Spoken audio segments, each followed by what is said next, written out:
Hola, mi nombre es Gabriel Jerónimo Zuluaga Prieto y hoy les voy a presentar a un amigo muy querido de México, Kai. Kai,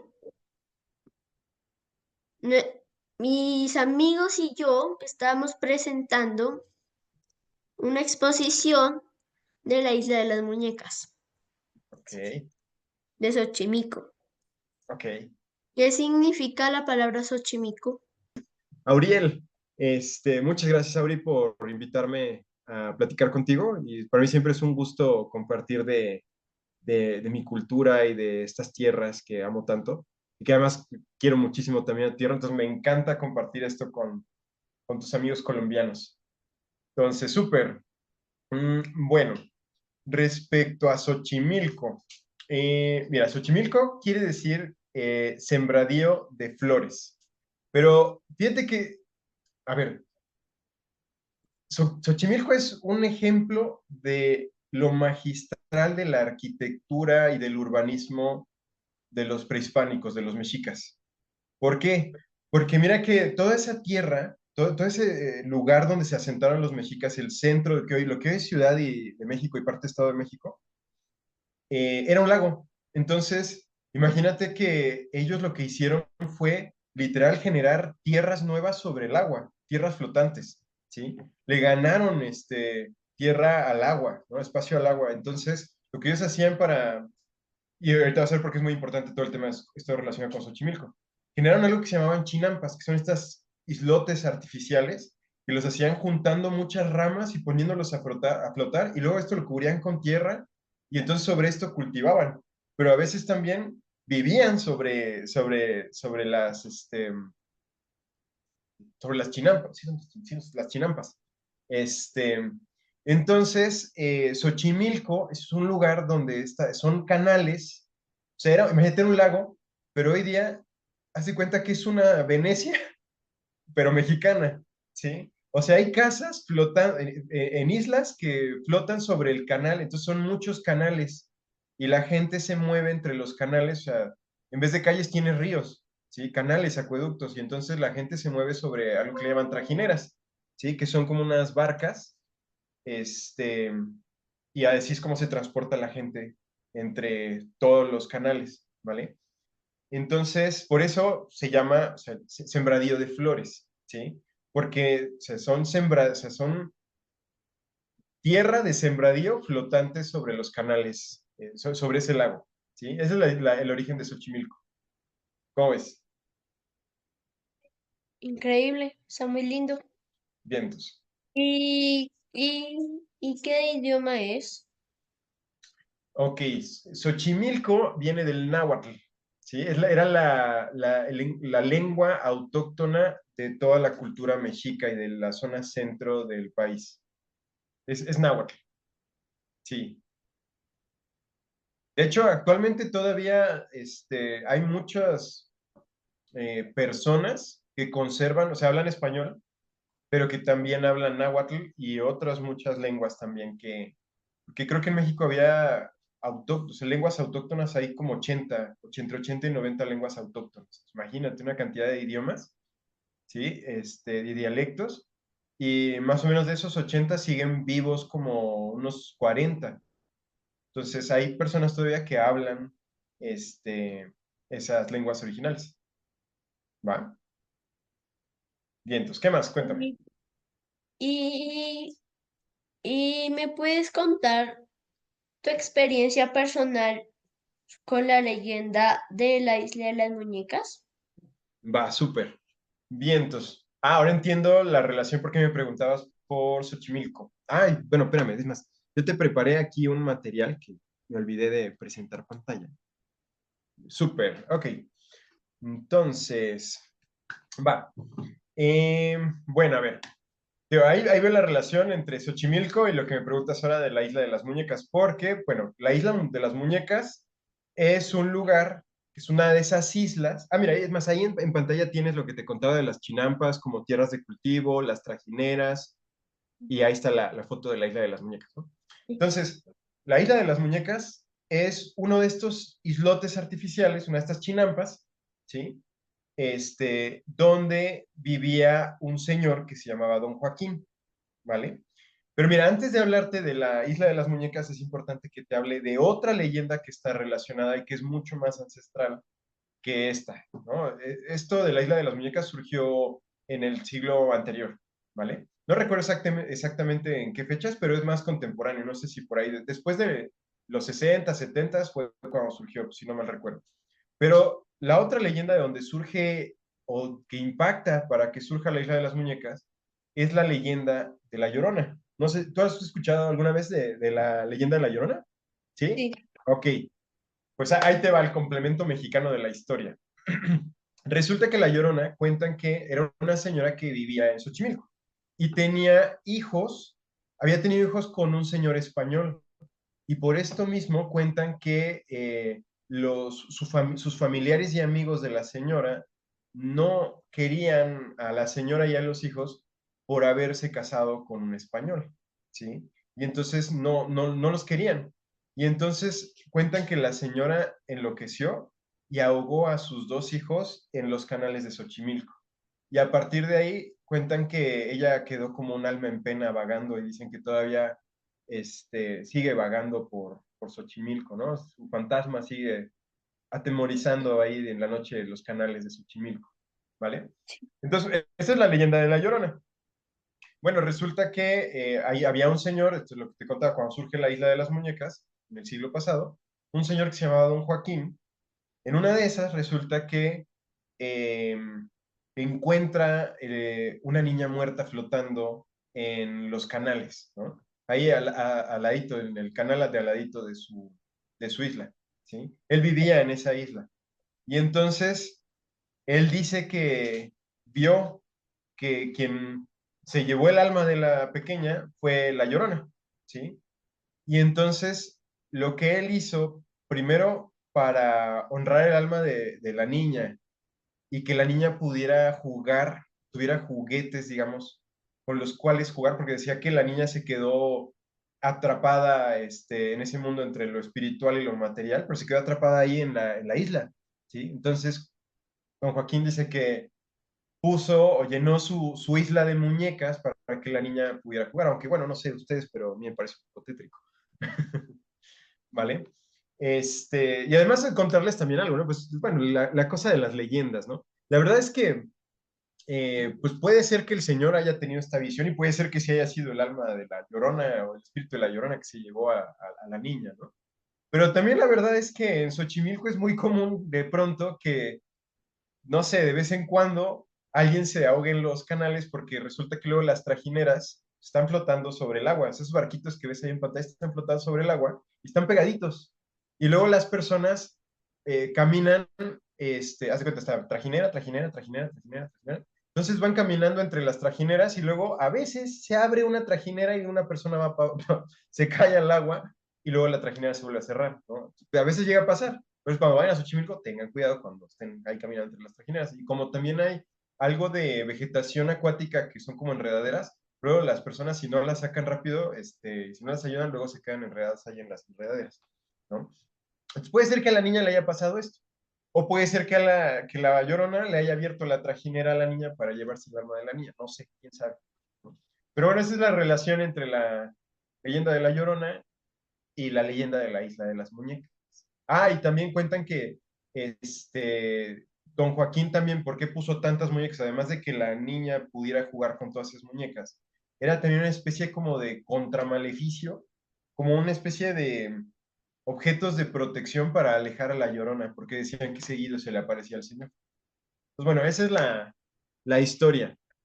Ahora, me preguntaba sobre mi experiencia personal. Fíjate que yo no tengo el gusto o el terror de conocer a la Isla de las Muñecas en particular, pero sí conozco Xochimilco y les puedo decir que es uno de los lugares más bonitos y mágicos de México, ¿vale? Imagínense esas trajineras donde no solamente los ocupan de transporte, sino que también es una atracción turística donde en las trajineras hay mariachis, o sea, gente cantando música, cantando y tocando música tradicional mexicana, el mariachi, mientras las personas están ahí en esas mesas que ven en las trajineras y sus sillas, están sentados en las sillas y comiendo ahí comida tradicional mexicana, ¿no?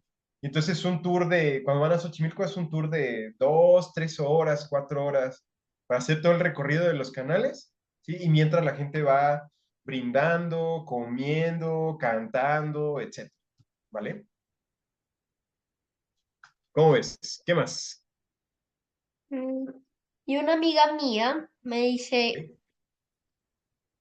¿cómo celebran el Día de los Muertos? ¿Cuándo se celebra y dónde se celebra? Ok, súper. Va a ver, tengo aquí una diapositiva para hablarles de esto. Bueno, primero también comentarte que con respecto a esto, me encanta esa pregunta porque, bueno, pues aquí en México también se festeja, no sé, el Día de la Independencia, la Navidad y, bueno, un sinfín de festividades, ¿no? De días emblemáticos y culturales. Pero para mí, mi favorito es precisamente el Día de los Muertos por toda esa aura mística y mágica que surge, ¿no? Con toda esta tradición. Primero, en cuanto me preguntabas si se me olvida alguna de las preguntas que hiciste ahorita con respecto a esto, me recuerdas, ¿no? Pero de las que me voy acordando. Primero, en cuanto a los días, ¿qué día se festeja? Bueno, el día concreto en por calendario que se festeja es el 1 y el 2 de noviembre todos los años. Pero realmente, si una de esas quieren venir a México para vivir estas festividades, yo les sugiero que vengan por lo menos desde una semana antes de esas fechas, porque realmente las festividades, los festivales, los desfiles, ¿sí? Como si fuera carnaval, ¿sí? Este, las representaciones teatrales, todo relacionado al Día de Muertos empieza más o menos desde una semana antes, ¿vale? Incluso en las casas, las familias, ahorita te cuento de las ofrendas, que es algo distintivo del Día de Muertos, ya muy ligado a la cultura, y cómo las mismas personas este, festejan en sus casas con esto de las ofrendas. Ahorita te cuento de eso. Las ofrendas se van poniendo desde una semana antes, ¿vale? Entonces, eso respecto a los días. ¿Mm? Y bueno, te digo, empieza una semana antes y más o menos ya el 2 de noviembre o por la tarde-noche o el 3 de noviembre por la mañana ya se retiran las ofrendas, ¿vale? Ahora, respecto del origen, ¿sí? Digamos que toda la celebración del Día de Muertos es una unión, es una integración entre costumbres prehispánicas, ¿sí? Antes de los españoles, antes, o sea, de las culturas que estaban antes de que llegaran los españoles, y una unión entre toda esa cultura y la cultura de ciertas regiones de España, ¿sí? Entonces, por el lado prehispánico, imagínate que aquí había una honra muy profunda de la muerte, ¿sí? Entonces, los prehispánicos, los mexicas, los mayas, tenían formas de honrar la muerte a través de ciertos altares a ciertas deidades que representaban los guardianes del inframundo, ¿vale? Pero de esa cultura no viene la idea, o sea, porque hay algo muy importante con por qué el Día de los Muertos. Lo que nos llega hasta nuestros días, o la tradición, lo que se festeja hoy, lo que se dice, es que se abre un portal entre el mundo de los vivos y el mundo de los muertos. Y entonces los muertos se les permite por estos días viajar del mundo de los muertos al mundo de los vivos en espiritual, en espíritu, y convivir con sus familiares, ¿sí? Entonces, para la cultura mexicana es un tiempo de recordar a sus ancestros, de honrarlos, como me acuerdo que dicen mucho en la cultura de allá de Colombia, con las culturas originales de allá de Colombia, que dicen pensamiento bonito, ¿sí? Bueno, aquí, digamos, es pensamiento bonito hacia los ancestros, la valorización de lo que vivimos con ellos, el linaje, las herencias del linaje, ¿no? Todo lo que vivieron y valorando que gracias a ellos estamos hoy aquí, ¿sí? Entonces honramos sus historias, ¿sí? Y se recuerda contando las historias de esos difuntos, ¿vale? Entonces es súper bonito estar en familia y escuchar todas esas historias de esos que ya no están, pero que ese día vienen a visitarnos. Y entonces, esto que te digo viene más de cultura española. de los prehispánicos, de los antiguos habitantes de México, previo a los españoles, esta idea no es de ellos. Ellos, digamos que no, o sea, el difunto se va de este mundo terrenal y se queda ahí en los mundos espirituales, ¿sí? Pero esta idea de que el difunto regresa viene más de la cultura de ciertos pueblos del sur de España, ¿sí? Entonces, en el sur de España hay algunos, esto me sorprendió, esto yo no sabía hasta hace como 2 años, que me encontré las ofrendas, navegando por internet, investigando el Día de Muertos, me encontré con las ofrendas españolas, ¿sí? Y entonces son altares blancos con velas y la foto del difunto y flores, ¿no? Y algún guisado que le gustara al difunto, ¿sí? Entonces, imagínate que llegan los españoles y hacen todo el sincretismo, se fusionan las culturas española y prehispánica, ¿sí? Y entonces surge esto que es lleno de colores, o sea, ya no solo son los altares blancos con velas, sino que esto se llena de los colores de las flores de aquí, los dulces de aquí, estos tapices de papel picado, ¿sí? O los tapices que se hacen de, con las hojas de las flores, ¿sí? Con esa flor que tienes ahí en pantalla que se llama cempasúchil, ¿sí? Se deshojan esas flores por centenares o por miles y con eso se hacen tapetes florales como el que tienes ahí en pantalla, ¿sí? Entonces, y también con semillas, por ejemplo. Ahora, y eso te lo puedo contar muy bien porque yo cuando estaba en la preparatoria y en la secundaria, yo me encargaba de organizar la ofrenda para el concurso de ofrendas de mi escuela. Hay una diferencia entre las ofrendas prehispánicas y las ofrendas coloniales, ¿sí? Como las ofrendas más de después de los españoles. Las prehispánicas son como esa que tienes en pantalla del lado izquierdo, enfrente del lado izquierdo, que son en el suelo, ¿sí? Esas siempre son a nivel del suelo, ¿sí? Y se pone también las calaveritas en representación de Mictlantecutli, la deidad que guardiana el inframundo, y se ponen también los xoloescuincles, que son estos perritos originarios de México que no tienen pelo, ¿sí? Son pelones, ¿sí? Y se dice que cuando una persona se desencarna, o sea, viaja al mundo espiritual, muere en el mundo de los vivos, digamos, de aquí, y va para el otro lado, el guardián encargado de guiarlo al otro lado es un xoloescuincle, es un perrito. Entonces también era importante, ¿no? Es decir, si el xoloscuincle veía que el recién difunto había maltratado a los animales y a la naturaleza, el xoloscuincle no lo llevaba y entonces se quedaba la persona como fantasmita vagando por el mundo de los vivos, ¿no? Pero bueno, entonces si te das cuenta, o sea, ya, y del lado derecho tienes la ofrenda característica que es ya después de los españoles, como la ofrenda colonial, donde ya está todo la unión de las calaveritas, las velas, las flores, los tapices de flores, los colores, con los guisos, y todo lo que le gustaba al difunto, la foto del difunto, etcétera, ¿sí? Entonces, claro, se ponen también las flores y los caminos, perdón, las velas y los caminos de flores como una especie de, imagínate como cuando un avión va a aterrizar y necesita las luces que lo guíen para aterrizar.